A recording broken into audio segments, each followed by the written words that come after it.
नमस्कार दोस्तों, मैं संजय प्रभाकर। भरत भूषण तिवारी एनकाउंटर केस में बिहार पुलिस पर सुप्रीम कोर्ट की अवमानना यानी कंटेम्प्ट ऑफ कोर्ट का केस दाखिल हो सकता है बहुत जल्द। अब लोग सोचेंगे भाई ऐसा कैसे, किस आधार पे होगा, उस पर बात करेंगे। लेकिन उससे पहले अब तो ये बातें हो रही हैं, ये कहा जा रहा है कि हत्या के आरोपों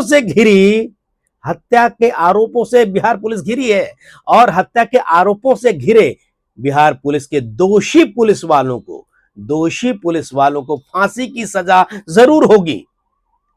लेकिन बड़ा सवाल होता है, कब होगी, कैसे होगी? जब अदालत में सारे सबूत और गवाह ये साबित कर दें कि बियॉन्ड रीजनेबल डाउट ये इरादतन जान ली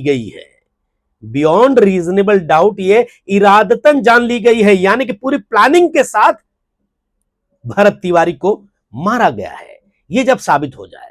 और तस्वीरें तो यही बता रही हैं। बहरहाल ये अदालत में साबित होना है। हालांकि चश्मदीद गवाहों पर आने वाले दिनों में अलग अलग तरीके से दबाव बनाए जा सकते हैं, ऐसी आशंकाएं व्यक्त की जा रही हैं और चर्चाएं भी चल रही हैं। लेकिन जिस तरीके से सारे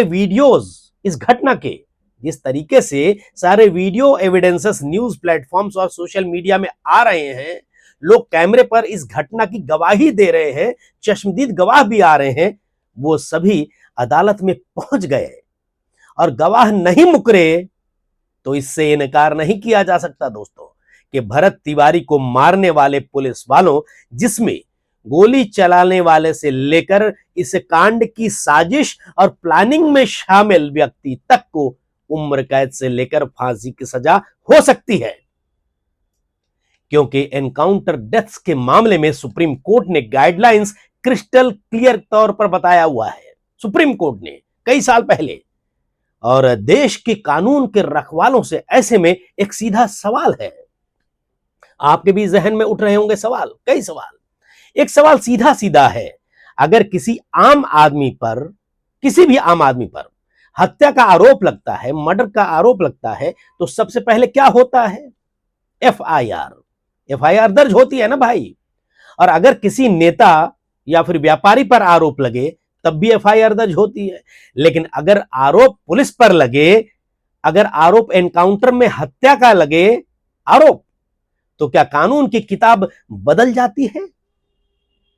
सोचिएगा, बिहार के भरत भूषण तिवारी एनकाउंटर मामले में यही सवाल आज पूरे देश के सामने खड़ा है। दोस्तों, खबरें जिस तरीके से आ रही हैं अलग अलग न्यूज प्लेटफॉर्म्स में, इस पूरे मामले को लेकर सुप्रीम कोर्ट में एक याचिका दाखिल की गई थी, जिसमें सीबीआई जांच और पुलिसकर्मियों के खिलाफ एफआईआर की मांग की गई थी। और सुप्रीम कोर्ट ने इस मामले में तत्काल सुनवाई यानी कि अर्जेंट लिस्टिंग से इनकार किया। लेकिन यहां एक बात बिल्कुल साफ समझ लेना चाहिए हमें कि सुप्रीम कोर्ट ने यह नहीं कहा कि एनकाउंटर सही था, बिल्कुल नहीं। सुप्रीम कोर्ट ने यह भी नहीं कहा कि एफआईआर की जरूरत नहीं है, बिल्कुल नहीं कहा। कोर्ट ने केवल तत्काल सुनवाई नहीं की है, लेकिन इसके भी आधार बताए गए हैं। ऐसे में यह नौबत ही क्यों आई भाई कि सुप्रीम कोर्ट या हाई कोर्ट तक कोई जाए एफआईआर दर्ज कराने की गुहार लेके, जबकि ऐसे मामलों को लेकर सुप्रीम कोर्ट ने कई साल पहले गाइडलाइंस दे दिए हैं। गूगल में जाइए, टाइप कीजिए, सब कुछ सामने आ जाएगा। और देश के सारे पुलिस वालों को मालूम है, होना भी चाहिए, होम मिनिस्ट्री को मालूम है, सबको मालूम है, अदालतें तो खैर जानती हैं ये कि एफआईआर मस्ट है, एनकाउंटर डेथ्स में एफआईआर मस्ट है। अब असली सवाल यहीं से शुरू होता है, आखिर भरत भूषण तिवारी की मौत के बाद बिहार सरकार ने न्यायिक जांच की, जुडिशियल इंक्वायरी की घोषणा तो कर दी, लेकिन एफआईआर क्यों दर्ज नहीं की गई थी इससे पहले? क्या बिहार सरकार को सुप्रीम कोर्ट के आदेशों की जानकारी नहीं है? ऐसा असंभव है। और यह मान लेना बिल्कुल स्वाभाविक है दोस्तों कि राज्य सरकार और पुलिस को सुप्रीम कोर्ट के आदेशों की पूरी जानकारी होती है बाय डिफॉल्ट।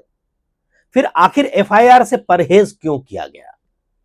तो दोस्तों, अगर भरत तिवारी एनकाउंटर मामले में सुप्रीम कोर्ट के ऐतिहासिक फैसले पीयूसीएल बनाम Maharashtra state government of Maharashtra 2014 का यह मामला है, इसके बावजूद एफआईआर दर्ज नहीं की गई है, तो यह सिर्फ प्रशासनिक चूक नहीं है, बल्कि सुप्रीम कोर्ट के बाइंडिंग डायरेक्शंस की अवहेलना का गंभीर सवाल खड़ा करता है।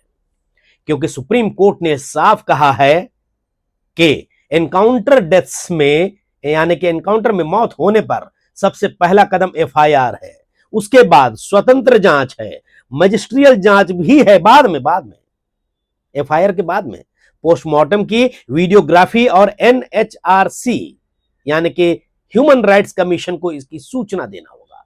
और दोस्तों, भारत के संविधान के आर्टिकल 141 में सुप्रीम कोर्ट के फैसलों को पूरे देश में बाध्यकारिक बनाता है, यानी कि पूरे देश में लागू है। और आर्टिकल 144 में सभी सरकारी जो एजेंसीज हैं, जिसमें होम मिनिस्ट्री और पुलिस वाले भी शामिल हैं, ये सबको इन आदेशों के पालन के लिए बाध्य करता है। यानी कि हमारा संविधान बोलता है कि सभी को मानना पड़ेगा। इसलिए यह मान लेना स्वाभाविक है कि बिहार सरकार और पुलिस को इन निर्देशों की जानकारी बिल्कुल थी, स्वाभाविक है। ऐसे में एनकाउंटर होने और न्यायिक जांच के आदेश जारी होने के बीच, सोच लीजिएगा भाई फिर से, ऐसे में एनकाउंटर होने वाले दिन और न्यायिक जांच के आदेश वाले दिन के बीच के दिनों में ये एफआईआर दर्ज क्यों नहीं हुई सुप्रीम कोर्ट के आदेश के अनुसार? यह एक ऐसा सवाल है जिसका जवाब सरकार को देना पड़ेगा, अदालत में हो सकता है। हालांकि जनता की अदालत में जनता पूछ रही है, क्योंकि न्यायिक जांच एफआईआर का विकल्प बिल्कुल नहीं है।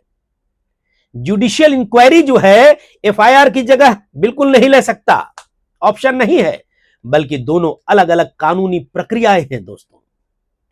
कंटेम्प्ट ऑफ कोर्ट एक्ट 1971 की धारा 2B के अनुसार यदि किसी न्यायालय के आदेश या निर्देश की जानबूझकर अवहेलना की जाती है तो उसे सिविल कंटेम्प्ट माना जाता है।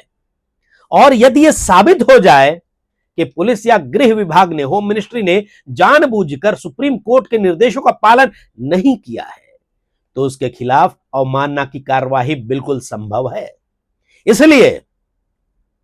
इसलिए आज सवाल सिर्फ भरत तिवारी का नहीं है, बल्कि यह है कि क्या कानून सबके लिए बराबर है, या फिर सत्ता और वर्दी के सामने सुप्रीम कोर्ट के आदेश भी इंतजार किया करते हैं। सोचिएगा दोस्तों, इस देश में एनकाउंटर पर सबसे बड़ा और सबसे महत्वपूर्ण फैसला, लैंडमार्क जजमेंट 2014 में आया था। गूगल में जाइएगा, टाइप कीजिएगा, डिटेल्स आ जाएंगे उसमें। और मामला था पीओसीएल बनाम महाराष्ट्र राज्य।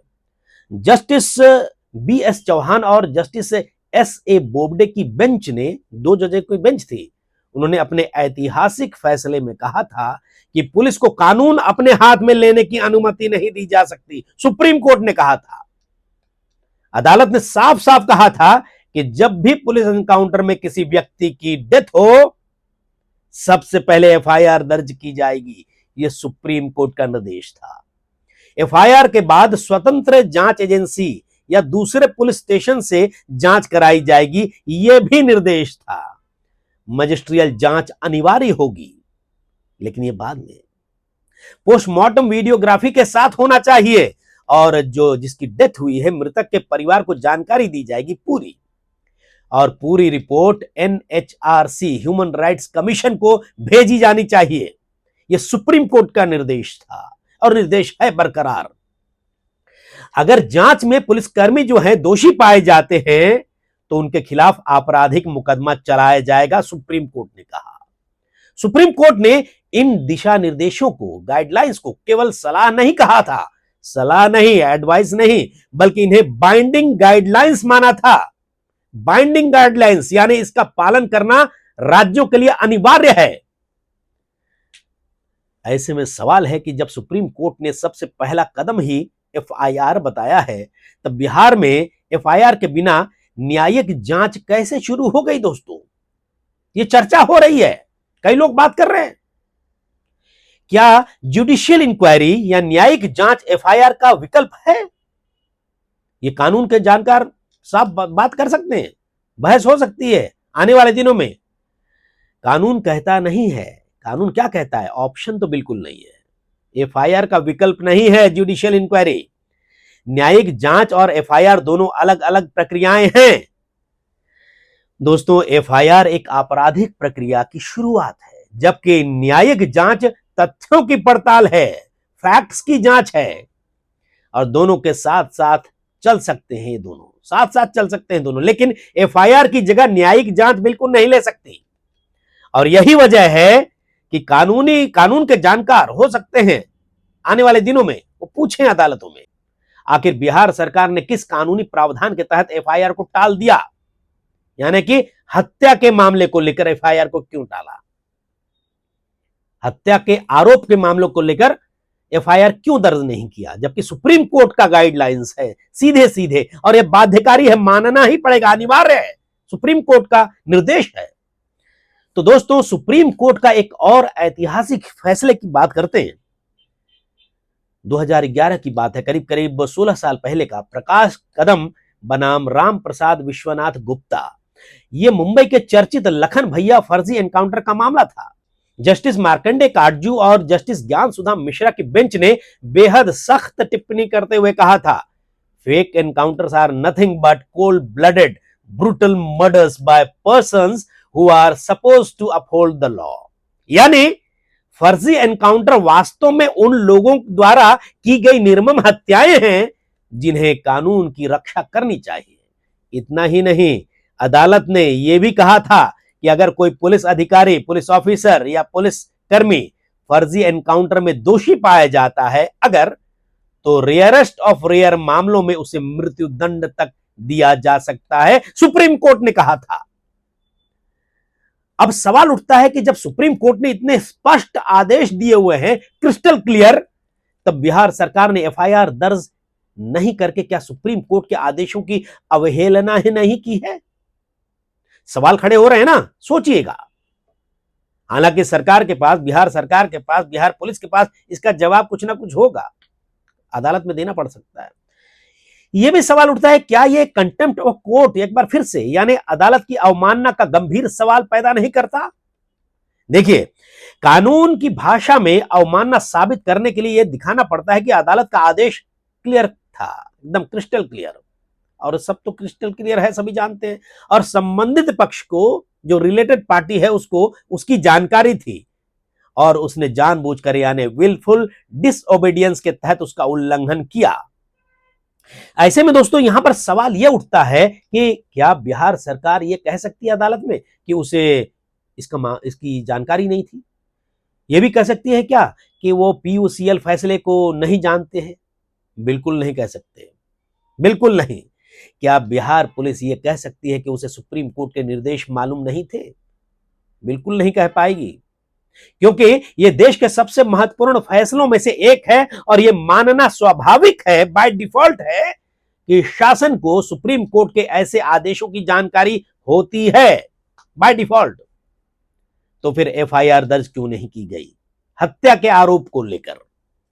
अगर सरकार कहती है कि पहले जुडिशियल इंक्वायरी होगी, न्यायिक जांच होगी, और बाद में एफआईआर पर विचार होगा, तो यह सवाल उठना स्वाभाविक है ना दोस्तों। क्या सुप्रीम कोर्ट के आदेशों को सरकार अपनी सुविधा के हिसाब से लागू करेगी? और अगर कल किसी आम आदमी के खिलाफ हत्या का आरोप लगे और पुलिस कहे कि पहले न्यायिक जांच करेंगे, ऐसा होगा? नहीं होगा। अगर ऐसा कहे तो क्या एफआईआर बाद में देख लेंगे, ऐसा हो सकता है क्या? यह स्वीकार्य होगा? बिल्कुल नहीं होगा। फिर पुलिस के मामले में अगर पुलिस कर्मी ही अगर हत्या के आरोपों से घिरे हों, तो उनके लिए अलग फैसिलिटी, अलग व्यवस्था क्यों? ये सवाल उठ रहे हैं।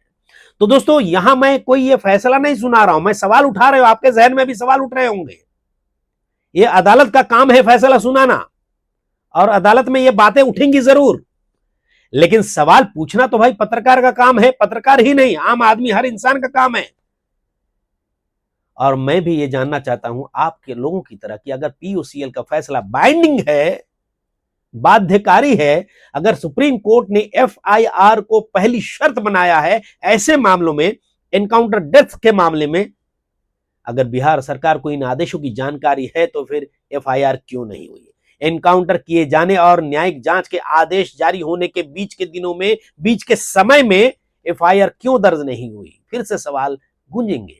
क्या सरकार ये मानकर चल रही है कि सुप्रीम कोर्ट के आदेश सिर्फ किताबों के लिए है? अगर नहीं, तो फिर कानून का पालन सबसे पहले सरकार को करना चाहिए। क्योंकि लोकतंत्र में सबसे खतरनाक चीज अपराधी नहीं होता दोस्तों, ऐसा कहा जाता है। सबसे खतरनाक चीज होती है कानून का चयनात्मक इस्तेमाल, यानी कि हम जब जैसा चाहे उस कानून को उस तरीके इस्तेमाल करें। ऐसा बिल्कुल नहीं हो सकता, बहुत खतरनाक है। और जब कानून आम आदमी पर तुरंत लागू हो जाए और सत्ता पर पहुंचते ही उसकी गति धीमी पड़ जाए, तब सवाल उठेंगे और उठने भी चाहिए। तो दोस्तों, आज सवाल भरत भूषण तिवारी का नहीं है, ऐसे एनकाउंटर जो हुए हैं अब तक उन सब पर सवाल है। सवाल बिहार सरकार का सिर्फ नहीं है, सवाल इस देश के कानून के राज का है। क्या कानून सबके लिए बराबर है? क्या पुलिस पर वही नियम लागू होंगे जो जनता पर लागू होते हैं या नहीं? अगर जवाब हां है तो एफआईआर दर्ज होनी चाहिए थी। अगर नहीं है तो फिर खुलकर बोलिए भाई। इस देश में दो कानून है, एक जनता के लिए है और दूसरा सत्ता वालों के लिए है, या एडमिनिस्ट्रेशन में शामिल लोगों के लिए है, अफसरों के लिए। और अगर ऐसा है तो फिर संविधान की किताबों में लिखी बराबरी इक्वालिटी की बात को सिर्फ वहीं पर छपे रहने दीजिए, एक सुंदर वर्ड की तरह। सुंदर शब्द बनकर ये रह जाएगी, बराबरी, इक्वालिटी। इस वीडियो पर आप क्या सोचते हैं और इस घटना पर आप क्या सोचते हैं, जरूर कमेंट बॉक्स में लिखिएगा दोस्तों। नमस्कार।